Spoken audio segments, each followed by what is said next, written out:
रुकिए रुकिए, इस वीडियो को स्किप मत कीजिए, क्योंकि अगर आपने वीडियो स्किप कर दिया तो आप ऐसी खबर देखने से चूक जाएंगे जो मीडिया आपको पैनिक बनाने की कोशिश कर रही है। सोशल मीडिया हैंडलर्स आपको पैनिक बनाने की कोशिश कर रहे हैं और आप लगातार पैनिक होते जा रहे हैं।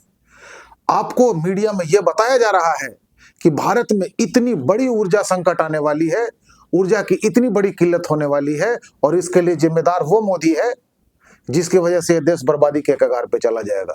लेकिन मित्रों, मैं आज आपसे कुछ खुलासे करने वाला हूं। मीडिया को टीआरपी चाहिए, सोशल मीडिया हैंडलर्स को व्यूअर्स चाहिए, उन्हें पैसे चाहिए, लेकिन आज आप तक सच्ची खबर पहुंचाने वाला कौन है? मैं कहता हूं कि कुछ जो सरकारी आंकड़े हैं, ओएमसी के आंकड़े, आप उनको उठा करके देखें कि भारत में ऊर्जा की कितनी खपत है, भारत में ऊर्जा का क्या उत्पादन है, भारत में प्रतिदिन जो दैनिक खपत कितनी है सिलेंडर्स की, और कितना भारत आयात करता है, भारत का रियल उत्पादन क्या है, खाड़ी देशों से भारत का जो आने का जो प्रतिशत है, आयात करने का जो प्रतिशत है ऊर्जा का, वो कितना है। लेकिन मीडिया ये नहीं बता रही आपको। मीडिया आपको ये बता रही है कि स्ट्रेट ऑफ हॉर्मुज एक वो रास्ता है जिससे खाड़ी देशों से भारत में चीजें आयातित होती हैं ऊर्जा की, चाहे वो पेट्रोलियम हो, चाहे वो एलपीजी गैस सिलेंडर हो, और वो रास्ते बंद कर दिए गए। इस वजह से भारत में ऊर्जा की इतनी बड़ी किल्लत हो गई। साथियों, आप देखिए पिछले 1-2 दिनों के अंदर क्या स्थिति हुई है।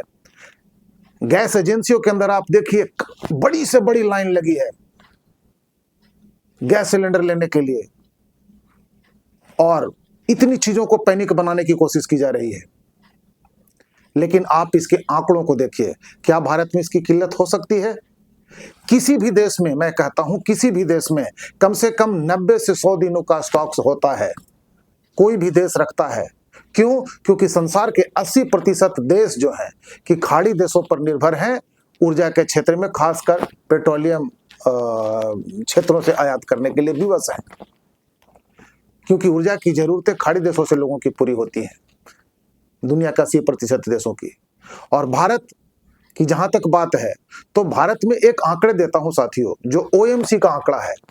ओएमसी क्या कहता है? ओएमसी की सरकारी जो रिपोर्ट है उसमें क्या कहता है कि भारत में तकरीबन 33 crore consumers, 33 crore something lakh consumer Bharat में एलपीजी गैस सिलेंडर के हैं, और भारत में 85 करोड़ किलो 85 करोड़ किलो का प्रतिदिन खपत है। ये मैं आंकड़े बता रहा हूं। और भारत इन जरूरतों को पूरा करने के लिए 62% जो है कि खाड़ी देशों से या दुनिया के अन्य देशों से आयात करता है एलपीजी गैस, और तकरीबन 50 से 60 लाख सिलेंडर्स प्रतिदिन भारत में 14 किलो 200 ग्राम वाले जो सिलेंडर है वो सप्लाई किए जाते हैं। इतनी खपत है। 47 दशमलव, मेरे पास कुछ आंकड़े हैं, मैं आपके सामने रख दूं कि भारत में प्रतिदिन 47.4 लाख जो 14 किलो 200 ग्राम वाले जो सिलेंडर्स हैं, इतनी खपत है भारत की। और भारत में 192 ब्लॉटिंग प्लांट भी हैं जो सुचारू रूप से चल रहे हैं, जो कि ऊर्जा आपूर्ति के लिए, जो घरों में पहुंचाने के लिए, एजेंसियों पहुंचाने का काम करते हैं। तो अभी तक जब वो चीजें सुचारू रूप से चल रही हैं, तो ये काला बाजारी करने के लिए सारी चीजें पैनिक बनाई जा रही है क्या? क्योंकि भारत के पास अभी भी प्राप्त आंकड़ों के अनुसार कम से कम 6 महीने का तेल या 6 महीने का गैस की जो आपूर्ति जो हुई है वो कम से कम स्टॉक्स है, ऐसा बताया जाता है। और साथियों, एक आंकड़ा मैं आपको और देता हूं, भारत पेट्रोलियम का या एलपीजी गैस सिलेंडर का आयात भले ही कर रहा है विदेशों से, लेकिन भारत कहीं न कहीं इन चीजों का निर्यात भी करता है।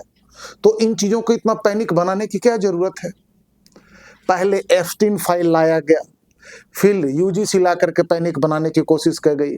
हर दिन एक नई चुनौती ला करके विपक्ष खड़ा करता है, और जो ये जो विदेश का प्रोपेगेंडा है उसके चक्कर में मोदी जी के नाम को बदनाम करने की हर दिन नई कोशिश होती है।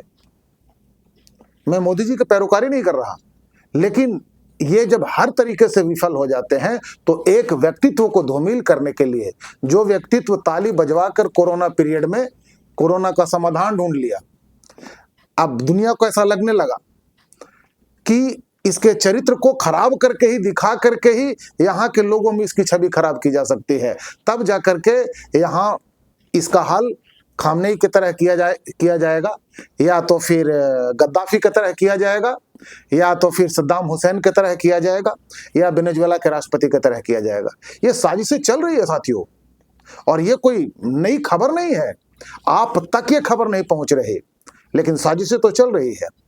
क्योंकि एक महान व्यक्तित्व किसी देश का जब लोगों को अपने बातों में पूरे तरीके से ले लेता है, तो उसकी एक बात पे कितने लोग, कितने लाख लोग, करोड़ों लोग सिलेंडर छोड़ देते हैं। ताली बजाने से जो है कोरोना का समाधान होने लगता है। डिमोनेटाइजेशन में 24 घंटे का समय मांगा जाता है, 7 दिन का समय मांगा जाता है, और लोग हंसकर देते हैं।